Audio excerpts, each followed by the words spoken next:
Interviews with business owners and veteran executives who share their wisdom and expertise to help you de-stress, free up time, and make more money. Profits of IT.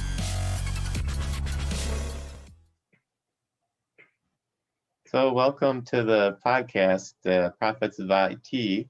Today I have Chuck Patel with me, who's his business is Champs Analytics, and they're really, masters at helping people understand their data. Chuck, can you tell me a little bit more about yourself and Champs Analytics?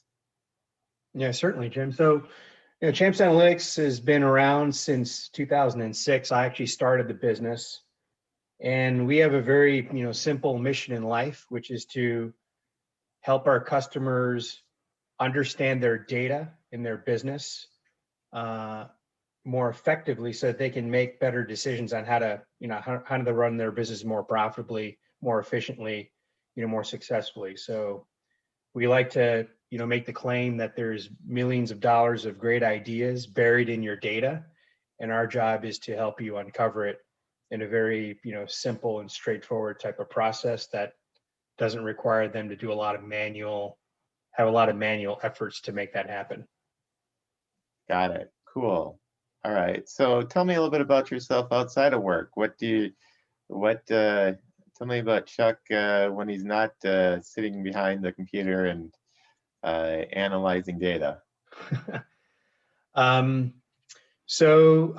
Married for over 20 years. I've got 2 kids, a daughter, 16, son, 14, and a dog. I have a Doberman Pinscher, and that the family pretty much keeps me pretty active with all kinds of stuff. I do I have a few hobbies. I like to train in Krav Maga, which is a great workout and a fantastic life skill to have. Yeah, I'm not familiar with it. Can you tell me a little about that?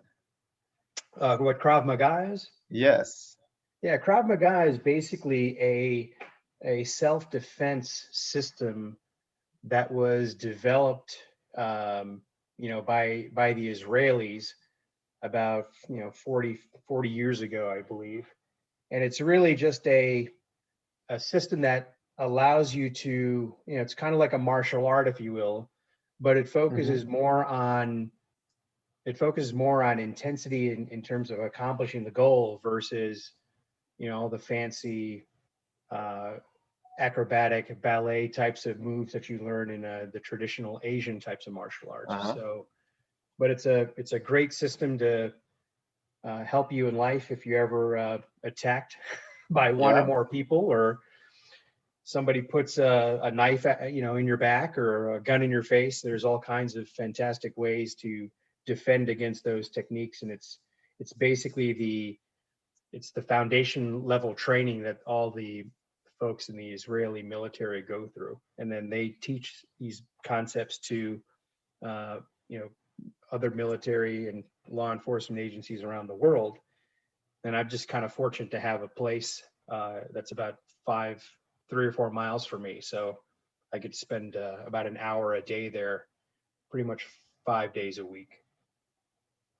Nice. So you get to exercise, and you get to be able to defend yourself if whatever so it would be needed in the future. Yeah, exactly. And they also sprinkle in a little BJJ, Brazilian Jiu-Jitsu. So if you ever have to get on the ground, which is usually a thing that you don't want to have happen if you're involved in a scuffle, because that usually means that there's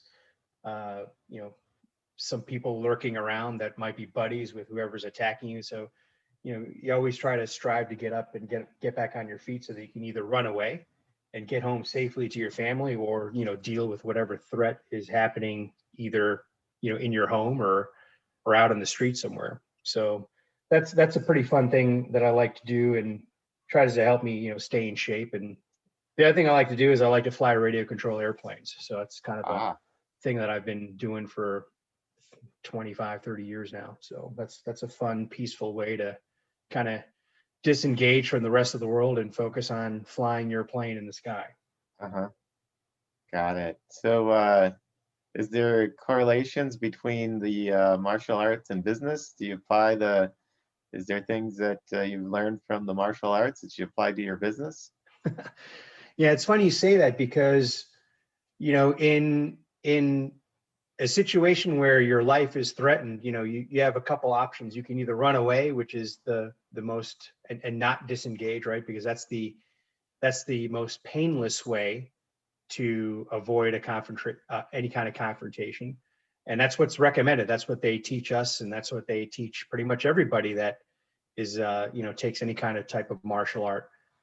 The other approach is, if you can't run away, you don't want to turn your back. You have to face your problem.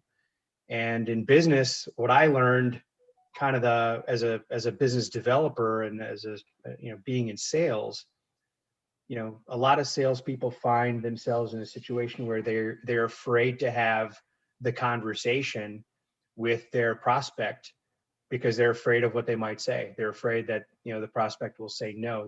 They're afraid that the answer that they get from a prospect about, hey, can we get this deal done in this particular time frame, or do you guys want to buy my solution? They're afraid the answer is going to be no. And I'm 51 years old now, and it took me a long time, probably in the last 6 years or so, but I've grown to the point where, if there's something going squirrely in an opportunity that I'm chasing, I don't, rather than shy away and fear what the answer might be, I face the problem, and I have an honest conversation with whoever I'm speaking to at the prospect side. Hmm. And I try to, be very upfront and say, hey, look, there might be some, I'm confused about what's happening, or I have a concern, or, I just want to basically be open and transparent and say, look, if this is not going to work, then that's totally fine. We can still remain friends and stay in touch, and maybe we can do something with you, next year or later, sometime in the future. But, definitely face your problem is a mantra that I like to, try to deal with on a daily basis, whether it's in business or whether it's in a conflict that I might be having out on the street Uh-huh. somewhere. Yeah. Is there anything specifically that has, how you've changed your mindset on that to be the way it is now from where you were? And if somebody's been, that's an area that somebody's struggling with, any tips on how they can, uh, you know, switch their mind from thinking that from being not taking an issue on head on versus being tiptoeing around it? Yeah, it's just a mindset, right? When you're young as a business developer, people tend to have happy ears. They chase any type of deal that might be that's out there, without really doing a good job of understanding what that particular customer's or potential customer's issues might be. And just being very willy-nilly about chasing down a deal. I think as you get older and wiser, and I wish I had this mindset 25, 30 years ago versus 7 or 8 years ago. It's really about your time and how do you want to spend your time, right? So if I just got to the realization where I don't want to be chasing opportunities that will never close. These Uh-huh. people will never be a customer of mine. And it's just accepting the reality that if you continue to spend your time and energy focusing on these 10 deals that you have in your pipeline, and you deep down inside that they're not going to close, then it's time to cut bait and find 10 new ones, find 20 more opportunities where they're a lot more real, and have those conversations with those people at those various accounts that you're chasing, and ask them the direct questions and find out what's really happening there. But do it in a conversational way, right? Try to develop rapport and be upfront and transparent, and share some of the successes that you've had with other customers, and see if those scenarios with other clients translate into the same types of problems that these potential new prospects are running into, and then go from there and ask them, be direct, and say, is this something you guys want to solve, and how bad of a problem is this? And, do you want to solve it? And do you want to solve it with me? And if you do, then let's go ahead and put together a plan of a sequence of events or a plan of activities to get them on the road to success. And if they don't, or they don't have the time or the energy, then, find out who does. And if nobody there, has, then put them on a drip campaign and, touch them, 5 or 10 times over the next 12 months via email or LinkedIn messages or whatever, and let them know that when they're ready to solve this particular problem, or when it percolates to a problem that's, moving from the back burner to the front burner, they'll be thinking of you. Got it. So it's really part of it is being efficient in your sales process. So if you see a issue, take it up, address it right away, so that if it's something that would eliminate them as a prospect at this time, you can do so, versus dragging out the sales process and essentially wasting time. Yeah, essentially, that's exactly right. And there's always 2 salespeople that win in every transaction. And some people don't like to hear this, but it's true. The sales, the 2 salespeople that win in every transaction, the first salesperson is the one that solved the problem and got the PO, right? Got the order, closed the deal. That's the obvious one. The other salesperson that won was the one that walked away and disqualified themselves first, because they saw through conversations with the customer, potential customer, that they weren't going to be the right fit. And rather than chase it, they chose to walk away from it because they knew they weren't going to win in the first place, right? And that there's 2 salespeople that are involved, but most of the time when you're dealing with different types of transactions that take place in the business world, is people are looking at multiple vendors, right? They might be looking at 4 or 5 different solution providers.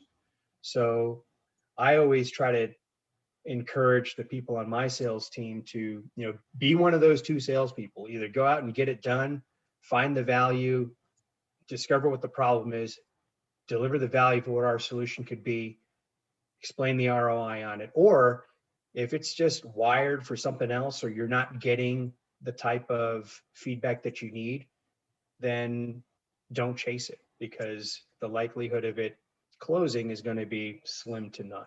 And the way you do that is you look at every single opportunity that you worked in the past and you've won, and they all have common variables, or they all have a common set of criteria that helped you win. One is they were engaging you, you would engage them, you would have great conversations, they're open and they're transparent, they established and introduced you to other people within the organization, and you were able to turn them into a champion, or they were able to coach you in how to navigate how they buy different types of solutions, whether it's software or whatnot.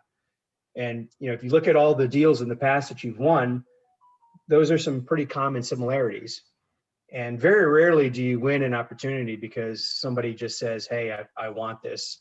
At least in our business, there's a lot of people involved, and sometimes it takes several months to go from to close the actual sale and move into the implementation phase. But if you're not getting that kind of interaction and traction with a customer, the likelihood is you're probably not going to win.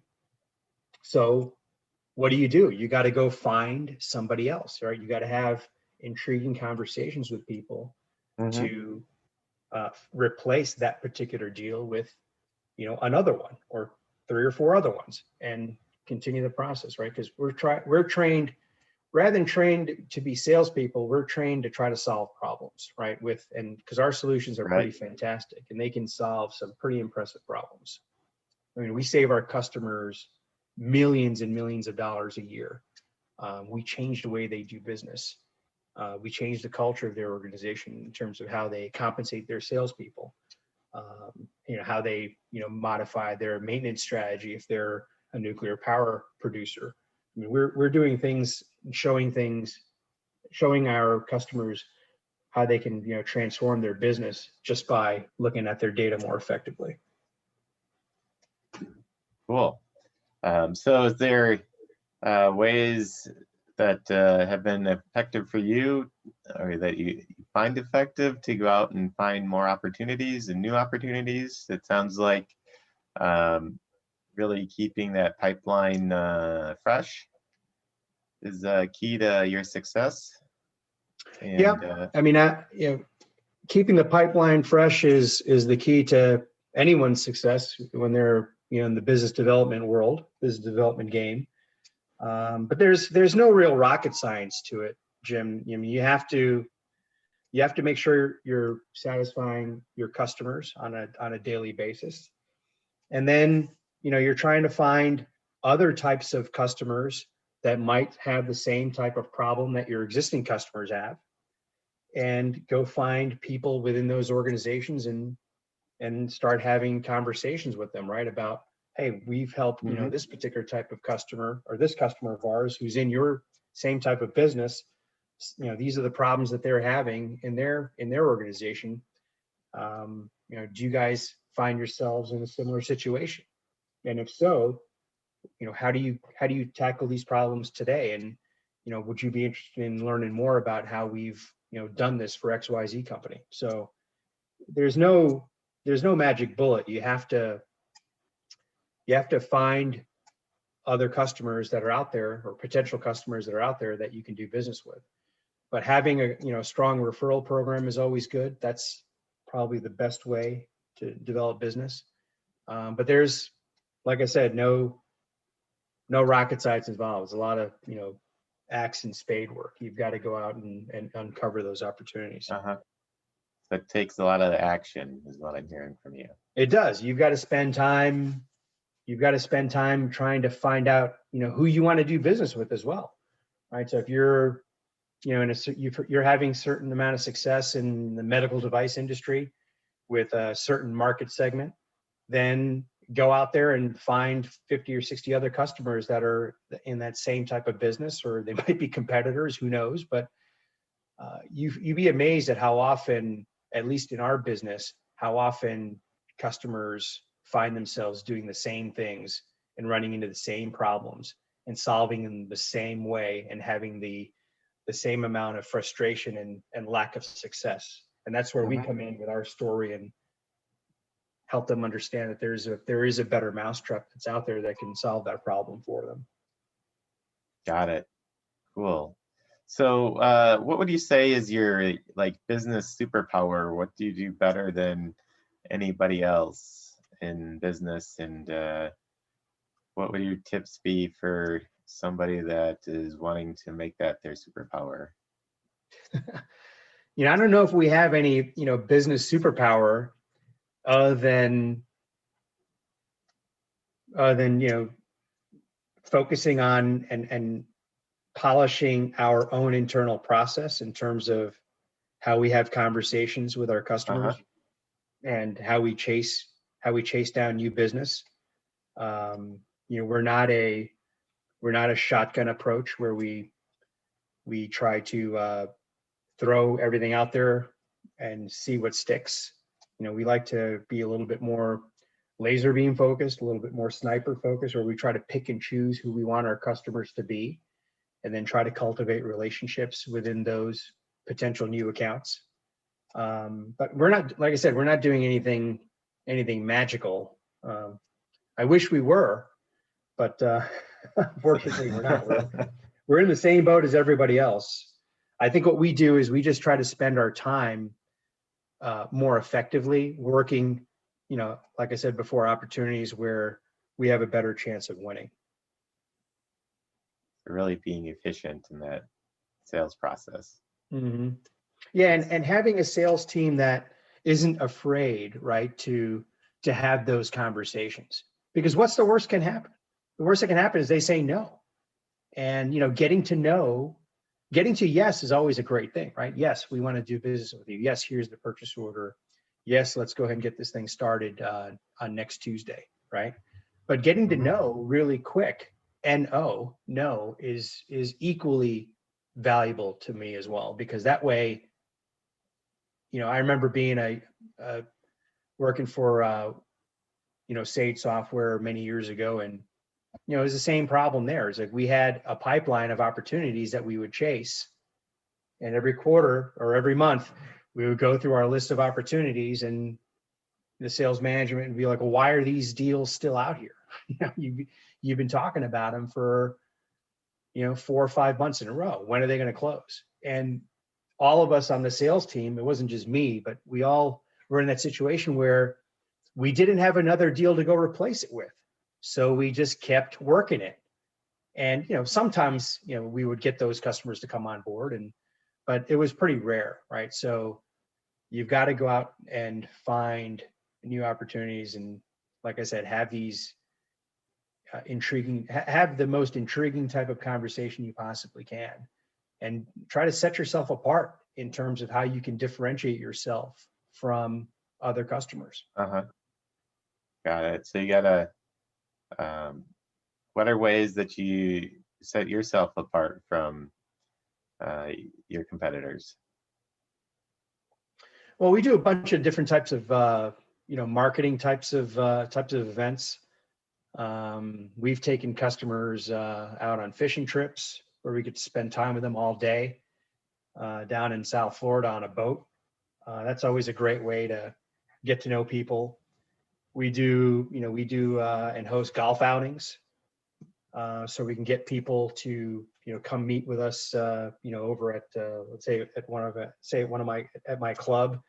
We meet with them in the morning, and we do a quick presentation, give them some breakfast, and then we go out and play golf. I mean, you got a pretty captive audience, for 4 hours on a great golf course on a beautiful day. So we try to do things like that. With some direct mail efforts, we send high quality materials. Harvard Business Review, books from the Harvard Business Review. We've done that in the past with a decent amount of success. That can be kind of expensive though. But we try to, we send out cupcakes to talk about the sweetness of some of our solutions that we offer. We're always trying to do something different that gets us noticed, right? We send out Lego sets. We send out Lego sets that not like 500-piece Lego sets, but small Lego sets that are $15-20 that describe if you can build one of these types of if you can build this car with this Lego set and see how easy it is to do, we can build data analytics solutions that are just as simple. So we try to be somewhat intriguing, have some good messaging, and again, we're the guys that sent the Legos, right? So that's when you're following up with somebody, you're more likely to get somebody to at least talk, take your call or give you a call back, or you'll be able to get past the gatekeeper because again, you did something that was a little bit more unique than everyone else that's trying to get the mind share of that person that you're trying to reach out to. Got it. So be unique and memorable. I don't think anybody would forget Legos if you send them some Legos. They're not going to forget that. That's for sure. Yeah, this wasn't one of my ideas, but one of the reps that we work with, he actually sent a full-size tire overnight to one of his competitors, or not competitors, he sent a competitor's tire.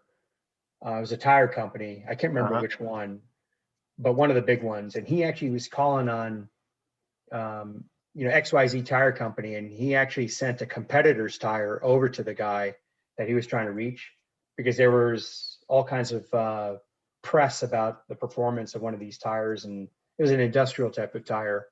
And it was pretty expensive. I mean, it cost about, it's pretty large opportunity, but it cost about $1,000 to acquire the tire and to send it. But he was able to get that guy's mind share and get that guy's attention and get him to take his call. Yeah. So even though $1,000, it was a huge opportunity, and still, Yeah, it was a multi-million-dollar opportunity, right? So he obviously he didn't have any problems getting the budget approved to do that, because they wanted to do business with that company. So what can we do that's going to get their attention? mhm. Yeah, and so investing a few $1,000s to generate millions of dollars is still really good ROI. I would think so. Cool. Well, thank you, Chuck. As we end this podcast here, any closing thoughts?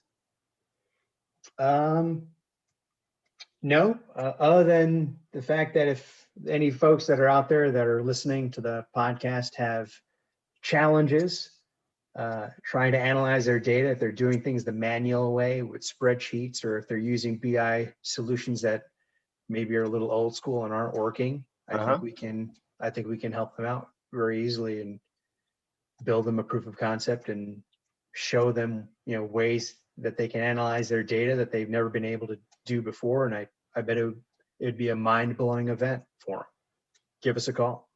Cool. So if you're so basically you'll take them from spreadsheets into the modern age of interfaces and reports, and being able to make their data useful. Well, we'll take them not only from, you'd be surprised how many people are still doing things with spreadsheets. It's pretty much Microsoft Excel is the world's most commonly used BI tool. But even if you're using other BI tools that have been around in the marketplace for 10, 15, 20, 30 years, we run into situations where, those tools they're just old school, and they're very time consuming, challenging to use, takes forever to get things done.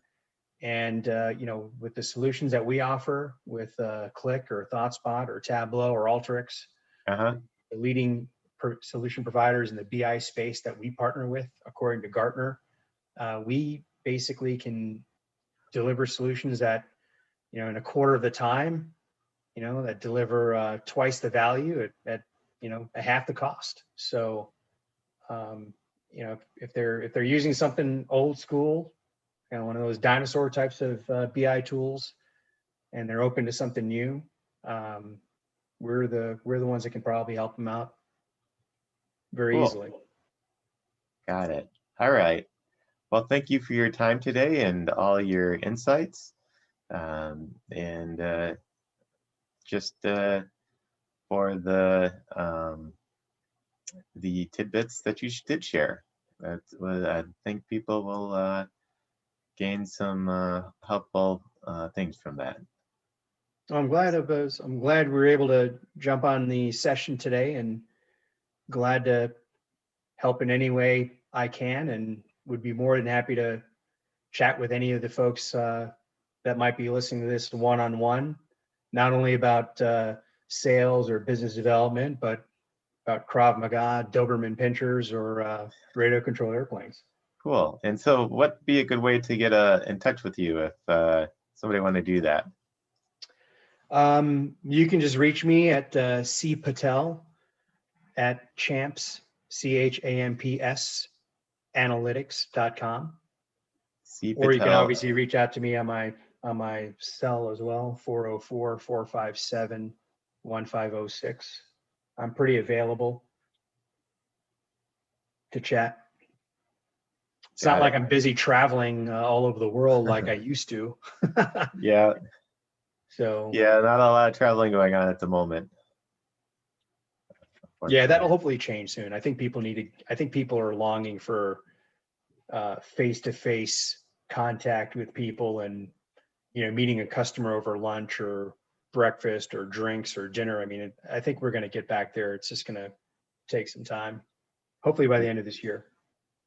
I'm hoping also. So, well, thank you for your time, and until next time on the Profits of IT podcast, have a great day. Thank you for tuning in to the Prophets of IT. Please smash that like button, subscribe, and share.